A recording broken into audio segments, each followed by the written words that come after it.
No matter what, she was never going to go back. Corporale Sophia, a short story. Sophia watched the harbor from the wall walk of the harbor's defenses when she first noticed him. He was sailing a small single-masted Bazan-style ship only slightly larger than local fishing skiffs, but it was clear he was no fisherman. He was dressed more like an adventurer or sword for hire. Looking to be in his 40s, he wore a half-sleeved mail burney with a thick sleeveless leather vest over the mail. His head was shaved close, and he sported a thick dark mustache and a goatee beard. He carried a Furley-style sword on his left hip, a knife in his left boot, and another on his right hip. You must give him some credit. He's got some guts to sail these seas alone, she thought. After tying up the ship, he spoke with one of Sophia's guards, who pointed him towards the harbor master, Sergente Tirelli, to pay the docking fee. As he walked, his head was constantly on a swivel, looking about at the waterfront, the people, and His action suddenly gave Sophia a chill, and out of old habits, she ducked behind a wall merlin to make sure she was not seen. She had seen this type of skilled surveillance behavior before. This was a lot more like the skilled surveillance practice of a falcon spy than the random gawking of a newcomer. "What is a falcon spy doing here on Lizzie Isle?" she said half aloud. She furtively watched him as he went up the town's main street, to the very edge of town, and into the Capitano Jones Inn and Tavern. Part of Sophia's mind told her she was overreacting, but another part told her that she should flee. "No," she told herself almost aloud. "I'm through with running. I ran for 5 years, always afraid of my shadow, or of someone from the Empire looking for me. No, this is my home now. I like these people, and they seem to like me. I would not have been promoted to corporale in the militia if these people did not trust me." At the end of her shift, she carefully made her way towards her home. Niels Bromhead caught up with her. "Are you coming to the Capitano's with the crew for a couple of drinks?" he asked. She shook her head no. "Niels, did you see the stranger who tied up at the wharf just before the end of our shift?" He wore a male short-sleeved shirt with a sleeveless leather vest over it. "Yeah," he asked directions to the Capitano Jones. "Why do you ask?" "Something is not right about him, and I think we should keep an eye on him," Sophia replied. "Here is a silver mark. Your drinks tonight are on me. Try to sit close enough to hear what he says, but do not draw his attention to you. I fear he may be dangerous. If he is, shouldn't we get Sergente Tirelli in on this?" Niels looked a little worried. "Cloak and dagger is not a common thing on Lizzie Isle," he said. "No, not yet. I want to think about him a little more. He is tugging on my memory, and I'm trying to remember if I have ever seen him before." About an hour later, as she was fixing a simple dinner of cacio e pepe, something her mother liked to make, she remembered where she had seen the stranger before. He looked a lot like a cousin of her father's who everyone called the spy, as he had one of those hush-hush government jobs no one spoke about. If the stranger was indeed her cousin Alfonso, then it could only mean one thing. He was here for her. Her father was still angry and continuing to search for her. Well, if this is Alfonso, he would indeed be dangerous. But Sophia was no longer running, so she would have to deal with him. About an hour before the curfew, Niles knocked on her door. "Sophia, let me in," he whispered at the closed door. Sophia looked through the squint and opened the door. Niels silently slid inside. "Well, what did you learn?" asked Sophia. "If he is really a spy, he was not quiet or sneaky. He claims to be a bounty hunter, here to collect a dangerous fugitive from Falcon Law. He described someone who sounded a lot like you with the same first name. He said she was wanted for murder and embezzlement from a wealthy businessman in the Falcon Empire. Did anyone in the tavern say anything about me?" she asked. "No," several shook their heads in disbelief, "but no one said anything about you, or that his description sounded like you. The truth is, Sophia, you are well liked here. Even when he offered a 20 gold florin reward for any information, no one spoke up. Old Hugh began to say something, but his missus yanked on his ear and shut him up before he could speak. But in truth, gold can loosen tongues. So, where did you hide the gold you embezzled? He spoke with a broad smile as he looked about her humble home. You sure didn't spend it on this dump, he said, still smiling. I believe the stranger is my cousin Alfonso, a professional Falcon government killer. I think that it's about time to bring you and Sergente Tirelli into the real history of your newest Corporale. Would you slip out and bring the Sergente back here as quickly as possible? She asked. While Niels was gone, Sophia looked about her simple one-room apartment with an eye to how she could make it more defensible, should she get an unexpected and unwelcome visitor. There was a curtained sleeping alcove, her sea chest, the fireplace with her cooking items, a cupboard for food supplies, a small round table, 3 chairs, a clothing chest, the door, and a window with shutters. The window and door were the only easy ways into the apartment. The window had 2 wooden bars on the outside to make it difficult to crawl through, and 4 panes of glass that were badly rippled so that looking through the glass distorted the view. The shutters closed from the inside and were held in place by a simple wooden latch. The door was the real weak point. 5 wooden planks with a small squint to see who was at the door, and a simple iron thumb latch closure. At night, she removed the leather pull cord to open the door so that it could not be opened from the outside. However, during the day, when she was away, anyone could use the thumb latch cord to open the door and enter. If someone entered while she was out, they could hide behind the sleeping alcove curtain, so the curtain would need to come down. She could place her sea chest in front of the door at night. It would slow a person down and make noise, so that a silent opening of the door would not be possible. That could buy her time. She was unsure of what else she could do. As she pondered the situation, there was a soft knock on the door and the familiar sound of Neil's voice. "May we come in?" he asked. She moved to the door and opened it to find Niels, Sergente Tirelli, and guardsman Louis waiting in the dark outside. Louis volunteered to check the area outside and ensure their visitor was not already in the neighborhood, watching the house. Niels and Sergente Tirelli entered the apartment with questions on their minds. Sophia explained. My real name is Sophia Cassini, not Rossetti. I was born in the Falcon Empire. Just before my 15th birthday, I discovered that my father had arranged a marriage contract for me to a wealthy businessman who was almost twice my age. The wedding was planned for the Saturday following my 15th birthday, which was only 3 weeks away. Sophia then related how she gathered up what money she could find, along with all her own jewelry, and ran away. For the first 5 years, she moved every 6 months or so, changing her name with each move. She had lived on the street, worked as a maid, a nanny, a food server, and as an assistant to a hunter butchering and cutting up his kills to be sold. All the while, I honed my skills with weapons to build upon what my father's gardener, a retired heavy infantry sergente, had taught me before I ran away. My jewelry had helped purchase my first armor, she said. This is the first place I have felt totally safe and welcomed by everyone. After hearing her story, Sergente Tirelli asked with a smile. So, there is no fortune in stolen gold you are hiding? No. Dead bodies? The only lost fortune, she replied. Maybe the business contract my father lost when I was no longer there to be an oferta della sposa, a virgin bride to sweeten the business arrangement. She had an unpleasant look on her face. Bad memories, she said. If anyone died, it was not by my hand. That's good enough for me, Niels said. The key now is to keep you safe from a kidnapping and to find a legal way to deal with Signor Alfonso.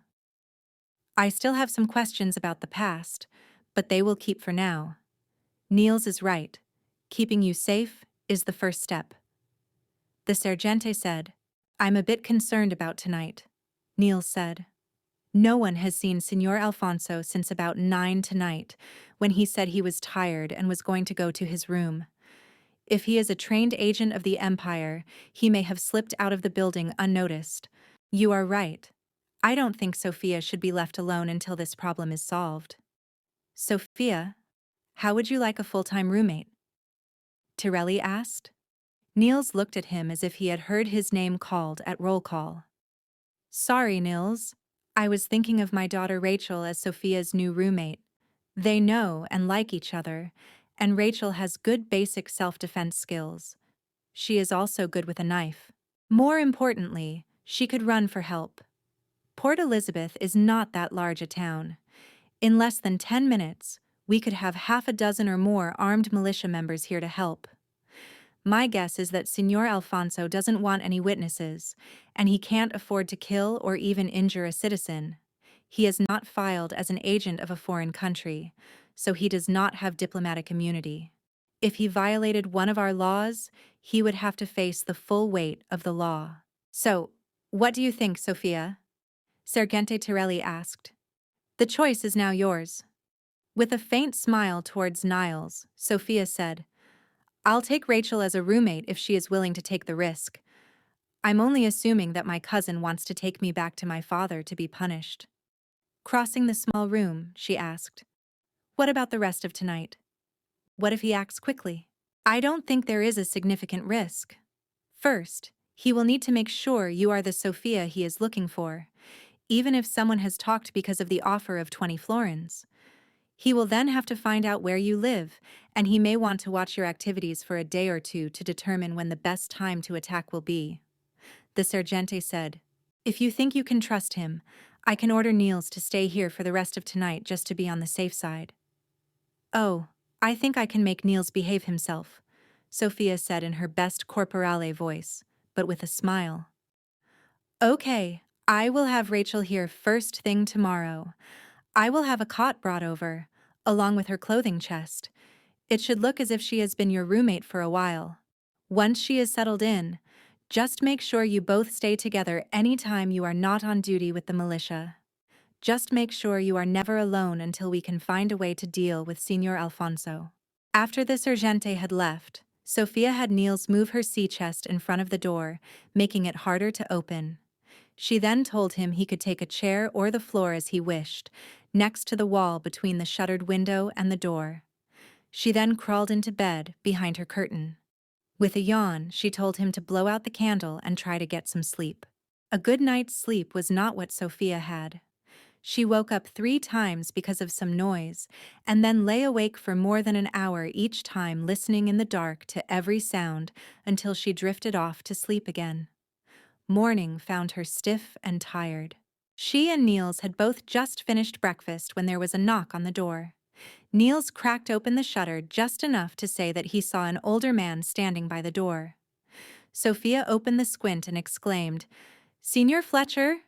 and opened the door to her landlord. "My pardon, signora, but my wife, she says I must do something about your door. She says it needs a deadbolt to help keep it locked safe at night. She says a nice young lady needs to feel safe. So, I am here to make you a deadbolt." Jared Fletcher truly seemed concerned about his young tenant. "Why, thank you, Signor Fletcher. I can't think of anything that could make me feel happier this morning," Sophia said. While her landlord went to work to make a deadbolt for her door, Sophia stayed in the apartment out of sight, and Niels went to the well to fetch some fresh water. After he had left, Signor Fletcher gave Sophia a knowing head nod towards Niels, implying a question. Sophia replied aloud, "No, just a friend worried about my health and safety. I understand." Signor Fletcher replied, "There seems to be trouble in the air since yesterday." "Does everyone in town know about my problem?" Sophia exclaimed. "I don't know, Signora. I only know that Sergente Tirelli's wife spoke to my wife, and now I am here building you a deadbolt for the door." It was about this time that Rachel appeared with 2 guardsmen in tow, one hauling a moderate-sized chest and the other carrying a low cot-like bed on his back with a roll of bedding under his arm. By the time the furniture had been rearranged to both Sophia and Rachel's satisfaction, Niels appeared with the water. "Well, I know where our friend Signor Alfonso is spending his morning. He is standing near the well, watching all the women and boys as they go there to fetch water. He is not even being sneaky. He's just standing there, leaning against a wall and watching. Niels announced. How many people were at the well? Sophia asked. About a dozen. I had to wait. That's why it took me so long. Niels, how long will it take you to get a couple of good crossbowmen together? Sophia asked. I have an idea. I can get Robert and Hugo and be at your disposal in about 10 minutes. Niels replied. Why? Because Rachel and I are going to fetch water at the well. With a crowd of witnesses, I don't believe he will do anything rash, but you and your crossbowmen will be our insurance. Sophia replied. This will be a good way to flush out what his real intentions are. It will also show him that I know he is here and that I'm not afraid of him. But you are afraid of him. Both Rachel and Niels responded almost at once. Sadly, true, but I must not let him know that. I suspect he will treat an armed prey differently than he would a cowering, fearful, and helpless prey. If he is slow and cautious, that buys us more time to study his movements and weaknesses. 15 minutes later, Sophia and Rachel were ready to walk around the corner and be exposed to Alfonso's view as they approached the well. Niels and the two crossbowmen were positioned behind Alfonso's location, so that if he moved towards the young ladies, his back would be exposed to them. Taking a deep breath, both girls stepped around the corner. The morning crowd had thinned to only 4 other women, but 4 were still enough witnesses. Signor Alfonso was still standing with his back to the wall. He did not move at all, but it was clear he recognized Sophia, and his eyes never left her. She and Rachel drew the water so that the well was between them and Alfonso as much as possible, so that one or both of them could always see him. It was not until after they had their water and turned to leave that he left the wall and walked quickly towards the 2 young women. When he was directly behind them, as they could hear his footsteps, he stooped to the ground and pretended to pick up something. He then called out, "Mi scusi, signorina," in perfect Italian, then switching to excellent English. "I believe one of you dropped this." He handed a folded parchment note to Sophia, bowed slightly, and politely turned away, walking back to the tavern where he had booked a room, leaving both girls behind. Sophia and Rachel's hearts had been racing, and only as he walked away did they begin to calm down. Sophia stood there in the street and slowly opened the note. It was written in High Italian, a language used formally only by the Falcon nobility. Few people in Port Elizabeth would recognize more than a dozen words, let alone be able to read the entire message. "Let's get back home," Sophia said as she picked up her water bucket and turned towards home. Having passed Niels with no serious notice, Alfonso turned back to see which road the girls took as they headed back home, before he resumed his walk back to the tavern. By the time Niels had reached Sophia's apartment, he found her sitting on the edge of the bed, with tears at the corners of her eyes. Rachel sat at the table looking at Sophia with a worried look. "What was it that he gave to you?" Niels asked excitedly. "Nothing," Sophia said. "He gave her that note she is holding," Rachel corrected. Niels reached for the note and Sophia pulled it back away from him. "Your Italian is not good enough to read it, Niels. So please don't push me." "Then tell us what it says," Niels responded.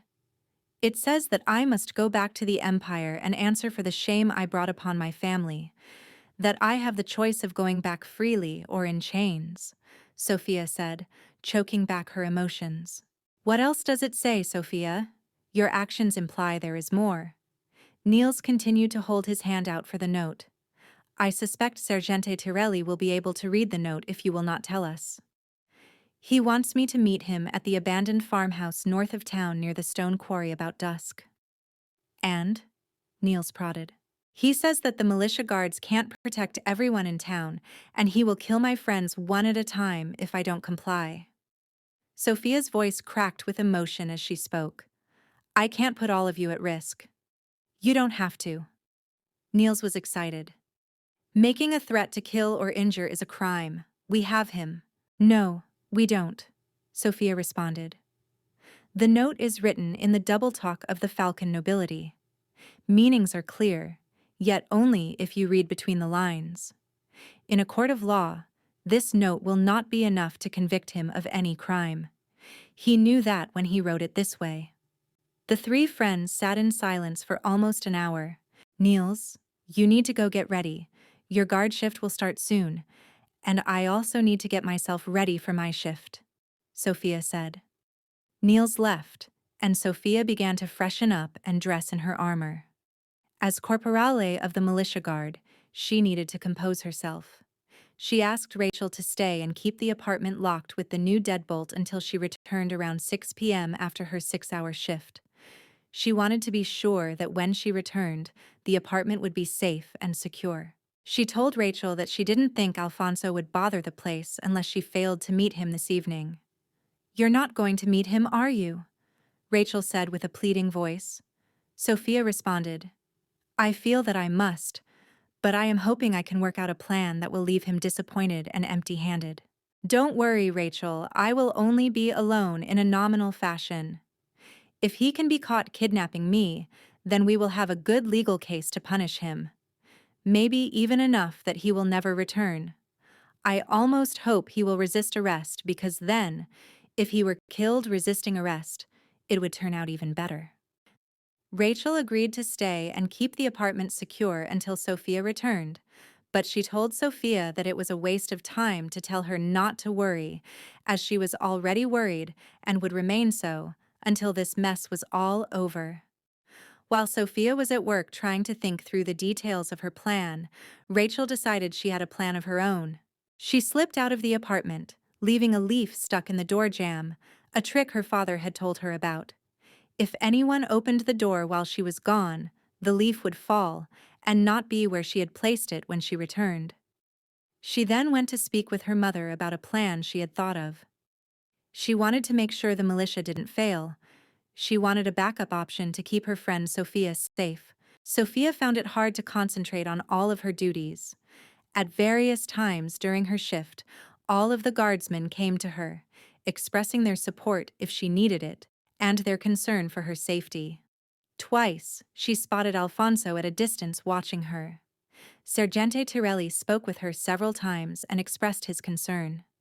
Niels had told him about the note, and of Sophia's feeling that she had no choice but to meet Alfonso at the deserted farmhouse at dusk. Sophia told the Sergente of her plan to allow Alfonso to kidnap her with the guards close by, so that when she started screaming for help, they would be close enough to intervene. The Sergente agreed that it might work out well, but it could also result in her being kidnapped and taken to the Falcon Empire. Sophia acknowledged the risk involved, but the risk to her friends that Alfonso might murder one of them if she didn't meet him was too significant. About 4 in the afternoon, Sophia had a new thought that pleased her and helped solve an issue in her plan. She found Niels and asked him, Do you still have that pair of vambraces that you bought? The one with the hidden surprise option? Yeah, he said. Why do you want to know? The note said to come unarmed, but I thought I might borrow those special vambraces and still wear my body armor. That's a promising idea. I'll bring them over right after work. If my plan fails, you may lose the vambraces, she said. I'm more worried about the loss of a very good friend if your crazy plan fails, he said with worry in his voice. Sophia thought to herself that if Niels or even the Sergente knew her whole plan, they would be even more worried than they were. She thought it might just work if she could catch Alfonso off guard. She would only get the one chance. He was a trained agent of the Falcon government. He had 40 pounds more muscle mass than she did. She might truly be crazy, but she saw no other way. If she failed, she could be killed or, even worse, hauled back to her father in the Falcon Empire. She spent her time between duties going over and over in her mind the plan, looking for flaws, speculating what Alfonso would do in response to each of her possible actions. She planned to approach the old farmhouse from the road that ran from the town to the stone quarry. She had asked Sergente Tirelli to use a couple of ladders and bring his men up the bluff from the beach, and to silently wait behind the quarry buildings till they heard her scream for help. She warned the sergeante that Alfonso had a reputation as a deadly swordsman, so crossbows with the option of shooting him down if he resisted his arrest were a better option than engaging the man in swordplay. When her shift finally ended, Sophia felt exhausted. The stress and worry were getting to her. She was beginning to feel that no matter what the outcome, the relief from the stress would be worth it. She resolved she had nothing to lose and much to gain if her plan worked. Rachel was waiting safely in the apartment when she got there. She stripped off her armor and quickly took a cold sponge bath. This helped her feel more refreshed and alert.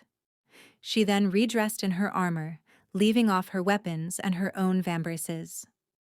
About a half hour later, Niels was at the door knocking. Rachel let him in, and he held out 2 leather vambraces covered with metal studs. He helped Sophia lace the vambraces on. Then he showed her the stud on the top nearest the right elbow. He showed her how to make a fist and turn her wrist down. When he then pushed the stud, a thin 7-inch blade shot out just above the wrist. The blade is razor sharp, so make sure your hand and wrist are turned down so that the blade does not slice you by mistake, he said. The reason I don't wear them is the issue of getting the blade back into place. It's too sharp to be pushed in by your bare hand. You need a piece of hard leather to gently push the blade back into place when you hear it click like it just did. Then, it is locked and ready again. The vambrace punch dagger is a cool idea, but not a very functional one, as I found out after I purchased them. Still, as a deadly one-time surprise or as a way to cut the ropes that have tied you up, there is a good possibility of success. Sophia looked pleased. She tried the blade twice with Niels's help, pushing the blade back in place each time. She felt too nervous to eat, but with prodding from both Rachel and Niels, she ate a pear and a slice of cheese. Niels took his leave, saying he would be there for the rescue. Then it was just Sophia and Rachel waiting.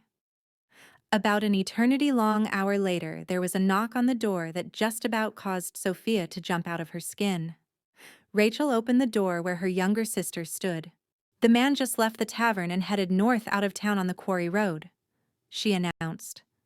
She then saluted as if her older sister was a militia officer. The action helped cut some of the tension. Thank you, Anna, Rachel said. Now go and tell Mama. The young girl saluted again and ran off for home. I hope you don't mind, Rachel said. It was my idea to make sure we knew when he left for his meeting with you. When it is time, I plan to walk with you as far as the bridge. That way, if he were to hide in one of the barns or by the trees along the road instead of waiting at the abandoned farmhouse, I could run and summon help. Thank you, Rachel. I had not thought about the idea that he might try and ambush me instead of waiting at the ruined farmhouse. The thought made her realize all the ways her plan could fail. There were just too many variables, she thought to herself. This just made her even more nervous. She just then realized she had no way to let Sergeante Torelli know when she was leaving for the meeting with Alfonso. Sophia told Rachel about this oversight. It would be better for her to inform her father that Sophia was leaving for the meeting than to allow her to stay with her until the bridge. Rachel responded with a suggested compromise. She would go with Sophia right now to the last barn before the bridge.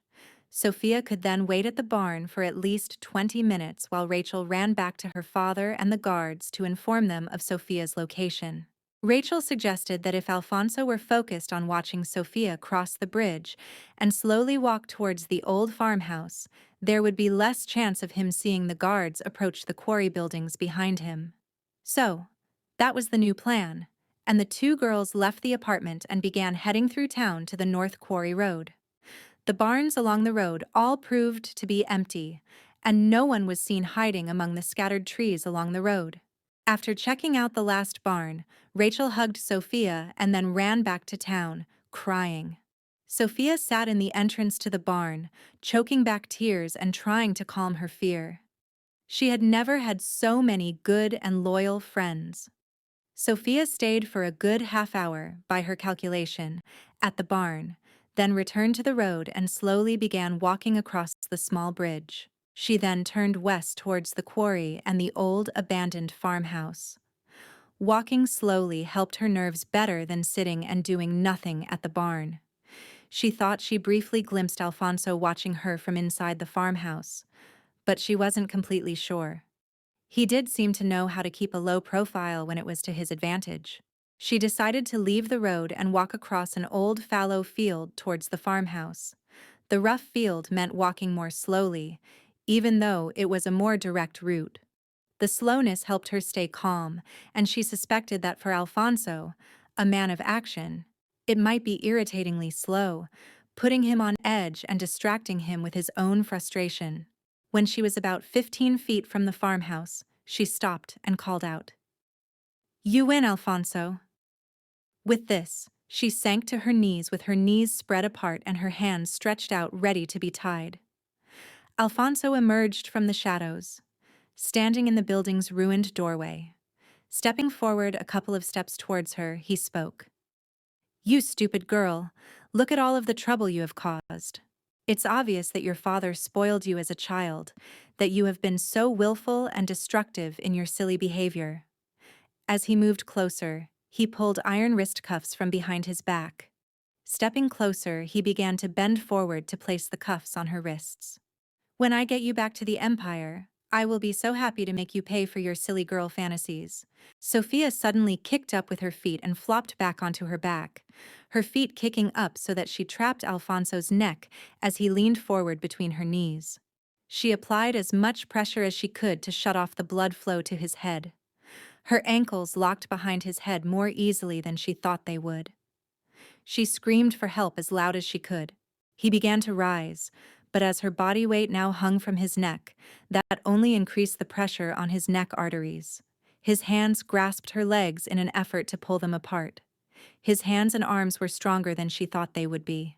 She swung her body to the right as he lifted her, so that he lost his balance from her body weight and crashed onto his left side.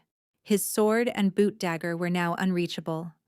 With her left hand, she pressed the metal stud on the right vambrace, and a thin blade appeared. She thrust it into his left bicep, then again into the forearm. She felt it slide between the two bones of the forearm.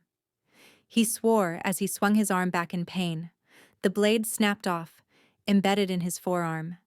She continued to scream, and warm blood splattered on her face and legs. The pressure to pry her legs apart was greatly lessened. With her left hand, she had been feeling around for the belt dagger he carried on his right hip. Alfonso seemed to realize what she was trying to do, and moved his hand away from his neck and her knee. He grabbed her wrist so tight she thought her wrist might break. She did the only thing she could and squeezed her legs as hard as she could, increasing the pressure on his neck until the muscles in her legs ached with pain. He released her wrist and returned to his effort to force the release of his neck and to stand. She found his dagger and, pulling it from its sheath, thrust it upward. The first thrust slid harmlessly across his mail. She could not see where to aim. She thrust blindly again and again until the dagger made contact. It slid inside his short-sleeved male Bernie and impacted his arm just below the armpit. She continued screaming for help. She could feel warm blood splatter hitting her face and into her mouth as she screamed. He was now barely struggling to release her grip on his neck or to regain his feet. His movements became more sluggish and weaker. She began to count. She figured it was necessary to keep the blood flow to his head reduced for a period of time. Suddenly, she felt hands on her ankles, trying to break their lock around Alfonso's neck, and other arms under her armpits, lifting her and telling her it was all okay. That help had come. As she relaxed her hold and her adrenaline level began to subside, she began to have uncontrolled muscle shakes. She heard a voice trying to calm her and realized it was Sergente Tirelli. He said she was safe now, that she had done it. She heard someone say that they never wanted to make her mad. Another person's voice was calling for the town's medic and a stretcher. A voice by her ear whispered that they were proud of her, that she had done a fantastic job. For a moment, the release of tension and fear caused her to black out. She awakened seconds later with someone touching her and saying, "No, none of the blood seemed to be hers." She only vaguely remembered being carried back to her apartment. Amid shouted orders to search and seize the prisoner's ship, Rachel and her mother were there. They had warm water waiting, and after shooing all of the men out, they undressed and washed her and put her to bed, with Rachel spending the night to keep an eye on her. In the wee hours of the morning, she awoke, arms flailing, due to a bad dream in which she was being strangled. After Rachel calmed her, she slept soundly until 4 p.m. the next day. When she awoke, her arms and legs were incredibly sore. Both Rachel and Niels were there in the apartment. She started to apologize to Niels that his vambraces were broken, but he hushed her up, kissed her, and then left red-faced while Rachel sat there smiling with an "I've got a secret" look on her face. At his trial 3 days later, Alfonso was sitting in a chair, both arms bandaged and in slings. Instead of his armor, he wore a plain undertunic and a loincloth. Despite his protestations of innocence, the iron wrist cuffs, the note, and his first-day announcement that he was looking for a certain girl all worked against him. He was found guilty of attempted kidnapping and assaulting a member of the town's militia. His ship was declared forfeit, along with everything except his underclothing, to help pay the cost incurred to prosecute his crime, pay overtime to the militia, and to make restitution to the victim of his crime. It was ordered that he be kept confined in chains until the first merchant ship leaving Port Elizabeth was available, at which the captain of said ship was to take him wherever that captain was headed. He was declared persona non grata. As an exile, returning to Lizzie Isle would be considered a capital offense. The characters in this story are in the game adventure The Lost Gold of Lizzie Isle for the TTRPG Planet Archipelago, available at drivethrurpg.com.